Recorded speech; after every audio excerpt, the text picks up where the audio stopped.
রাজধানীসহ সারা দেশে মঙ্গলবার দায়িত্ব পালনকারী পুলিশের সংখ্যা আরও বেড়েছে। এতে করে সচল হচ্ছে রাজধানীর থানাগুলো। সড়কে যানবাহন চলাচলের নিয়ন্ত্রণেরও দায়িত্ব নিয়েছে ট্রাফিক পুলিশ। এতে স্বস্তি প্রকাশ করেছে সাধারণ মানুষ। ট্রাফিক পুলিশের সঙ্গে আজও সড়কে কাজ করতে দেখা গেছে শিক্ষার্থীদের। এছাড়াও প্রতিটি থানার নিরাপত্তায় নিয়োজিত রয়েছে সেনা সদস্যরা। বিস্তারিত লিওন মিরের প্রতিবেদনে। ভয়, শঙ্কা ও ৬ দিনের কর্মবিরতি শেষে সোমবার থেকেই কাজে ফিরতে শুরু করে পুলিশ সদস্যরা। তবে প্রথম দিনের তুলনায় দ্বিতীয় দিন মঙ্গলবার পুলিশের দৃশ্যমান কার্যক্রম বেড়েছে। সড়কে যান চলাচল নিয়ন্ত্রণে যেমন কাজ করছে পুলিশ সদস্যরা, তেমনি থানাগুলোও ধীরে ধীরে কর্মচঞ্চল হচ্ছে। উত্তরা পশ্চিম থানার চিত্র এটি। কাজে যোগ দিতে এসেছেন এসব পুলিশ সদস্য। এখানে পুলিশের সেবা নিতেও এসেছেন কেউ কেউ। থানার কার্যক্রম শুরু হওয়ায় স্বস্তি প্রকাশ করেন মানুষ। বেশ কিছুদিন যাবতীয় আমি আমার ডকুমেন্ট সার্ভিসে জিডি করব বলে আসবো ভাবছিলাম, কিন্তু থানাগুলো বন্ধ থাকার কারণে আমি সাপোর্টটা পাচ্ছি না। থানার স্বাভাবিক কার্যক্রম আবার ফিরে এসছে, এজন্য আমি অত্যন্ত খুশি। থানা না থাকলে তো সব কিছু চলবে না।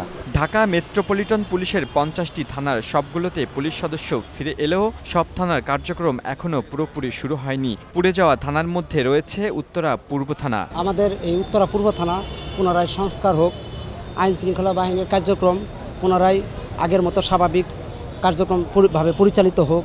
অতি দ্রুত সংস্করণ করার মাধ্যমে পুলিশে অতি দ্রুত থানার কার্যক্রম চালু করতে পারে। এদিকে ট্রাফিক পুলিশের সঙ্গে মঙ্গলবারও সড়কে যানবাহন নিয়ন্ত্রণ এবং থানার সংস্কার ও পরিচ্ছন্নতায় কাজ করতে দেখা যায় শিক্ষার্থীদের।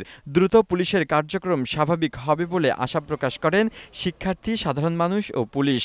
প্রাথমিকভাবে আমরা আমাদের থানার জিডি, অভিযোগ এবং মামলা সংক্রান্ত কার্যক্রমগুলো করতেছি। সাধারণ মানুষ আসলে এখনো ওভাবে আসে নাই, কারণ সাধারণ মানুষ তো পুলিশের কার্যক্রম যে শুরু হয়েছে এটাও মানুষ এখনো তো জানে না। তারা আসুক, তারা আমাদের হয়ে কাজ করুক, আমাদের ছাত্রদের সমন্বয়ে তারা যেন ফুলফিলভাবে কাজ করতে পারে। মোড়ে মোড়ে ট্রাফিক দেওয়াতে আমাদের ছাত্র ছেলেমেয়েরা অনেক স্বস্তি বোধ করতেছে। ট্রাফিক পুলিশদের কাজ যেটা, ওটা ওনাদেরই কাজ, ওনাদেরটা ওনারাই ভালো করবে। সড়কে দায়িত্ব পালন করা পুলিশ ও শিক্ষার্থীদের হাতে খাবার ও পানি তুলে দেন অনেকে।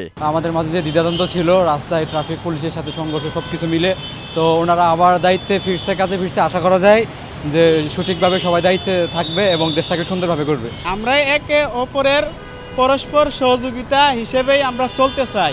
তবে এদিনও থানাগুলোর নিরাপত্তা নিশ্চিত করতে সতর্ক পাহারায় দেখা গেছে সেনা সদস্যদের।